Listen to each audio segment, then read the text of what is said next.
Thanks for listening to Mike Douglas, Michigan's retirement coach. Glad to have you here alongside Michigan's retirement coach, certified financial planner, Mike Douglas. You can start the conversation about your retirement savings plan by visiting us at michigansretirementcoach.com. We also have links posted in the show notes. If it's easier, you can just click there. And don't forget to subscribe to our YouTube channel. Just search Michigan's Retirement Coach on YouTube, and you can find us there. We have dedicated more than one podcast to our shared love of stand-up comedy. Oh, yeah. I was telling you about the new comedian that I've found, Zoltan Kazes. I think that's how it's Kazes. Zoltan Kazes. Zoltan, if you see this. Zoltan Kazes. Zoltan, if you see this, remember. You got fans. Remember who was here in the beginning, because I think he is right on the brink of getting blown up because he's so good, and I've started to hear his name more. And it's like, you remember, I like to say, I knew Nate Bargatze when. Like, I was going to say Nate Bargatze. I've been following Nate for years, and now all of a sudden, like, everybody I know is like, man, we got Nate tickets, and I'm like, shut up. Before it was cool. Right. Before Tennessee Kid. When I could, his tickets were affordable. Yes. Yeah. And it wasn't stadiums. It was just rooms. Yep. Yeah. It's not hate on Nate, by the way. No, it's not hate on Nate. We love Nate. It's hate on all the people that are coming to the party now. Have you heard of this Nate Bargatze guy? Yeah. Yeah. From stand-ups? Yeah, we've heard of him. Knew him when nobody knew him. When he was just like doing there's a Netflix thing where it's like a bunch of them all at one time. That's Netflix the stand-ups. No, thank you. The stand-ups. Yep. Cape Fear Serpentarium. We were there for it. Sebastian Maniscalco. I was late to his party. I will say that. I didn't start following him till a couple years ago. He is out on tour right now and recently visiting one of the United States' most famous landmarks in New York City, and was giving some feedback on the circumstances. Here is what he was saying. In 1930, the Empire State Building started construction. It took 1 year to build this place. It took 2 years to remodel my kitchen. What the hell happened with construction over the last 90 years? Speed it up. If any single person has an angry old man inner voice inside you that's speaking out, you will love Sebastian, because that's how he is. Yeah. On all of his stuff. Yeah. That was funny. I'm not sure how much it says, though. Should we be nervous that the Empire State Building was built in a year? That kind of worries me. Like, that's fast. I wouldn't worry about the construction. I'd worry about the work ethic of the current world versus the guys who sat on beams and ate their lunches.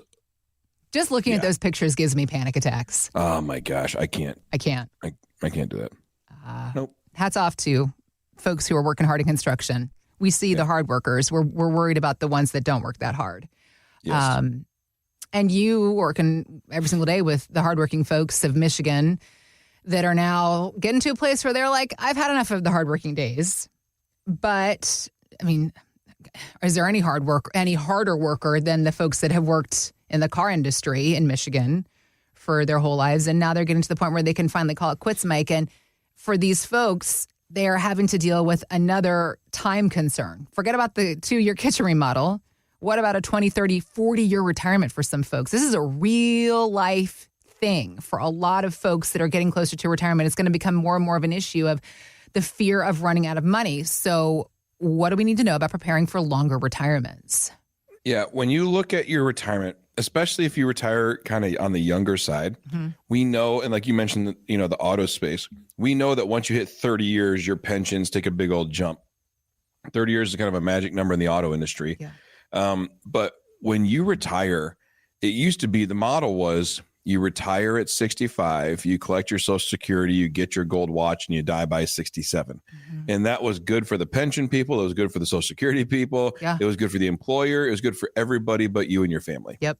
Well, now things have flipped. We're retiring often younger. Now, people who are working later, it seems like those who are working to 70 oftentimes is by choice or by passion. Yeah. But we're seeing more and more where people are retiring younger and then just repurposing their lives into other things, which is great. But from a longevity standpoint, we have to make this money stretch a whole lot longer.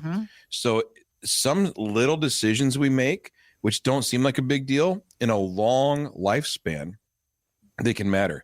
Are we claiming our Social Security benefits at the right time? Are we, maximizing that benefit between the two of us? Are we purchasing some element of protection against long-term care? More and more. Holy cow. The amount of people going into long-term care and the cost of long-term care, particularly is for rapidly women rising. who are outliving men, and then the dementia fight. This is all real life stuff. Oh yeah. And it's rapidly increasing and it's not going anywhere. So having a plan for it. Now, do you buy long-term care insurance? I don't know. There are some kinds I like, some kinds I hate. Okay. But having a plan that you are comfortable with for long-term care and not just leaving it up to chance. Yeah. Know the Medicaid rules of when Medicaid or Medicare will help with that versus when it won't. Yeah. Protecting your savings from market volatility and inflation. So there's a couple elements of that. Number one, volatility is not bad unless you're not prepared for it. Right. With negative volatility comes positive volatility. Okay. Bad markets turn into good markets. So that does help. So when people say volatility, sometimes I think it's a broad statement and that's unfair. Okay. Because we've had a lot of volatility in the stock market since 2007. Yeah. 18 months of crash and then a hockey stick curve, ridiculous growth. Yeah. Both are considered volatility. Okay. And the one has heavily outweighed the other. But in retirement, we only really notice the losses a lot. So we want to protect against the negative volatility. And then also we have to have an inflation adjusted return in our portfolios. We need to understand that, man, I did 6%. Yeah, but inflation over the last 3 years was crazy. So you didn't grow at the rate at which maybe you grew in the 2000s, in the teens because the inflation was so low. So we want to make sure we're adjusting for those. And then the fourth one is really consider how your income comes to you in retirement. If you live a long time and you use a rule of 4%, and the rule of 4% is designed to make your money last 30 years, but you retire from one of the big three at 55 and you get to 85 and the rule of 4% did its job. It got you 30 years and now you're out of money at 85. Like that's a problem. Yeah. That's why more and more, I actually just saw a video of Shaquille O'Neal. And he was talking about the benefits and how he's building his businesses. And he actually said, I'm building it on annuities. And I thought that was very interesting because he's not old. No. He's in a regular place. place. In his late 50s? He's, no, I think he's in his early 50s. Okay. That'd be my guess. I'm going to Google it. Yeah. Yeah. Because I think he got into the pros in the mid 90s. Because I forget how young basketball players start. Yeah. 52. He's 52. And so he's building he says, I'm building on annuities. And I thought that was interesting because annuities for a lot of people it's an older person tool. Yeah. And I do think it can be a good tool. There are some really bad ones though, where I feel like people just get robbed by annuities or annuity salesmen if they get the wrong kind. That's right. Just like market investments, just like stocks. Yeah. There are great stocks and there are terrible stocks. Think about annuities the same way. There are great annuity options and there are terrible ones. So you have to know what you're doing.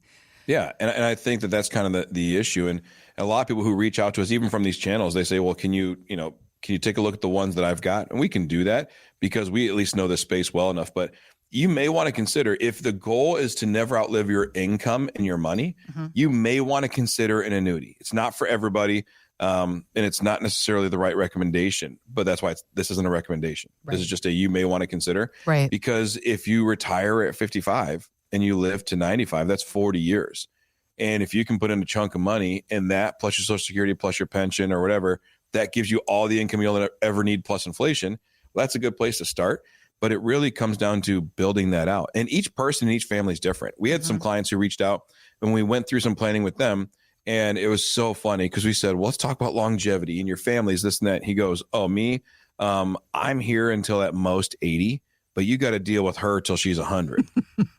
And he said it and she kind of chuckles or whatever like else. He's passing his wife over to you being like, your problem. Yeah. But he said, he's like, her family lives forever. My family doesn't. Yeah. So in that planning, he's like, we can't build out to 80. We have to build out to 100. And on top of that, whenever I'm gone, she'll be a single tax earner. All the rules will change for her. So all the planning had to come down to that type of a model, which said, hey, here's how we're going to build it. And for them, it's different than other people. So the old model, I could think of someone back like 8-9 years ago. They came in to talk to us and we said, let's look at your retirement plan. And it was something that an advisor built for him and it only went 5 years out. How's that? And I was like, is there something we don't know? Right. Like, is there like a terminal illness here? Have you been given a diagnosis? Yes. And it was crazy. And they're like, well, here's what we'll be in 5 years. I'm like, well, how about 20 years from now? Right. How about 10 years from now, 15 years from now? Well, every year we add a year on the back end of the spreadsheet. And I'm like, That still doesn't make any sense. it almost falls in space of like trying to 90-degree turn the Titanic once you're in the ice. It's like you can't do that. Right. You have to start pivoting early so you can make small adjustments that over time put you where you need to go. And I think that's the problem of short-sighted planning is that you're looking at a lifelong thing and looking at it in 3 to 5 year increments. Now, we want to measure the market in certain increments. We want to look at the scope of certain elements of a plan. We want to look at how our spending will be affected over the next 5 years, 10 years, 15 years. But they need to continue on, all right? You don't just stop the graph at 5 years. Right. You map it out. And then that way, based on the way the next 3 to 5 years go, we adjust the rest of the picture. So I just think that sometimes is short-sighted. But that's the big things. Build some longevity tools. Again, how do you adjust your life insurance? How do you adjust your other insurances, your Medicare planning? Financial planning in life, it's a long perspective. Yeah. And we always say we want to use a long-term perspective to make short-term decisions. So the stocks we buy, the tax decisions we make, it's all about the long-term planning. I think, unfortunately, too many people just say, I've got this portfolio and I'm going to buy Apple stock. I'm going to buy Microsoft. I'm going to buy the Magnificent Seven. I'm going to buy, whatever, and think that that's a retirement plan. Well, that's just some investments. That's stocks. Those are things you purchase. That's like saying, do you have a meal plan? Yes, I bought groceries this week. Right. That's not a meal plan. Right. There's no recipe. There's no connective tissue that takes all those ingredients and puts them together and makes something beautiful and delicious. A meal plan is the result of thoughtful consideration. What can I do with these ingredients? How can I make them work together? And then how can we make the best result that we want? That's what a meal plan does. That's what a recipe does. And yet people buy groceries thinking, hey, I've got a meal plan or a recipe. And they don't. So that's what you have to do is understand the longevity, understand how things work. And retirement planning is that. It's having a plan that comes together and says, here's all these things come together. That's not even, we haven't even talked about taxes, estate planning, all the other things that come with it. But yeah, longevity is an issue. And I do think it's funny, Sebastian says, let's speed it up, but our life experiences shape how we see things. Yeah. And, I think it's good to start mapping our plans out that way.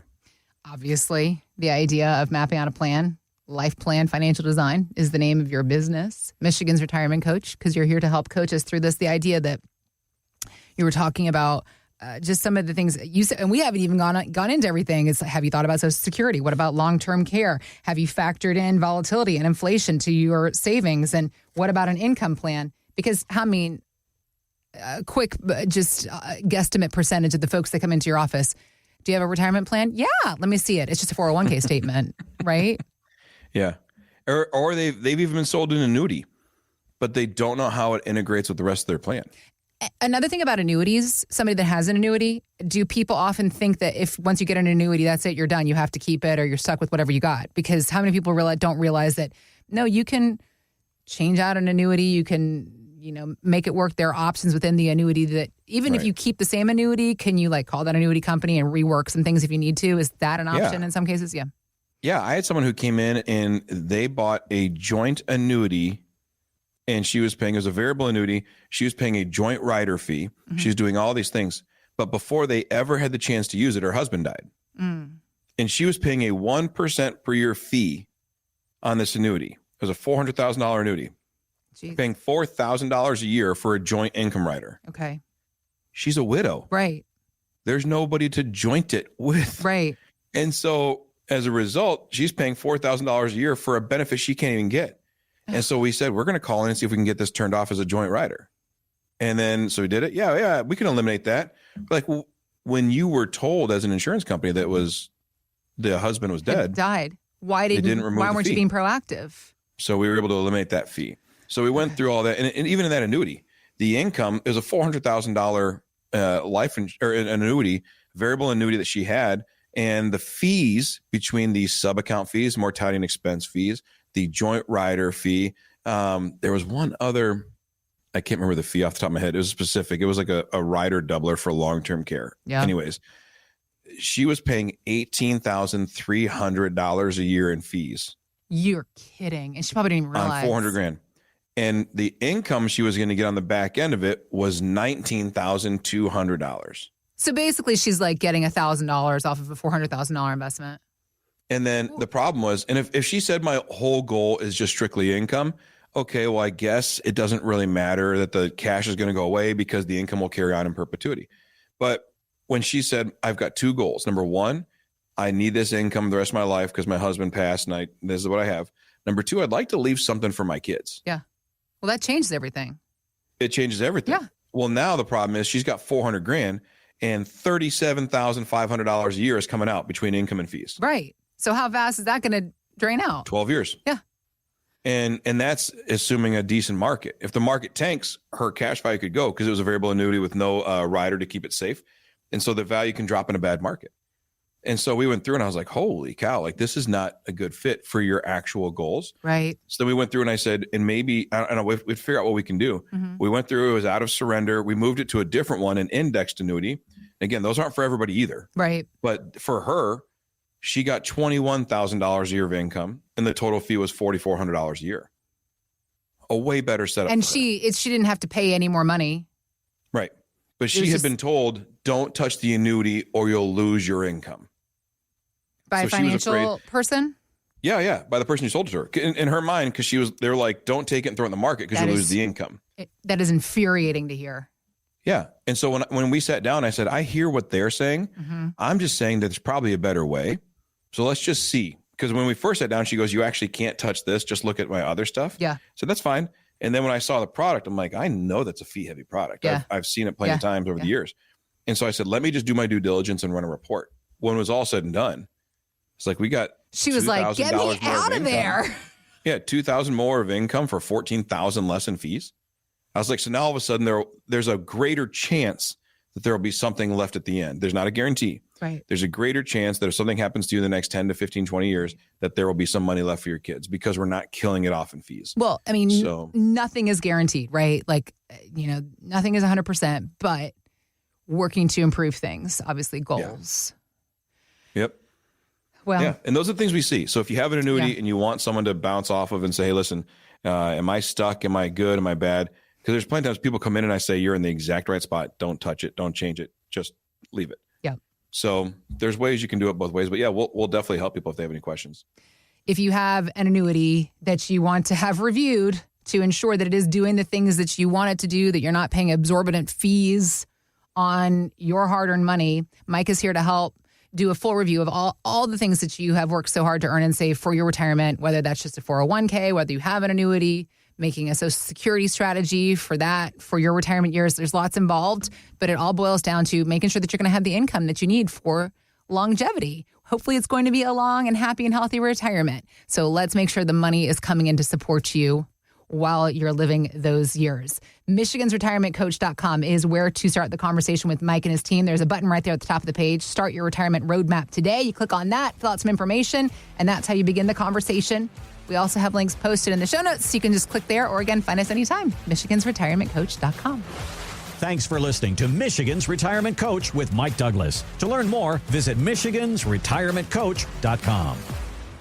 Michael Douglas is an investment advisor representative of Stewards Wealth Planning, LLC, a registered investment advisor. Financial professionals are not licensed in all 50 states. To find out if Michael Douglas is licensed in your state, please call 517-323-7526. Stewards Wealth Planning, LLC is not affiliated with nor endorsed by the Social Security Administration or any other government agency and does not provide legal or tax advice. Annuity guarantees rely solely on the financial strength and claims-paying ability of the issuing insurance company. By contacting us, you may be provided with information about insurance and annuity products offered through Michael B. Douglas, NPN number 9650939.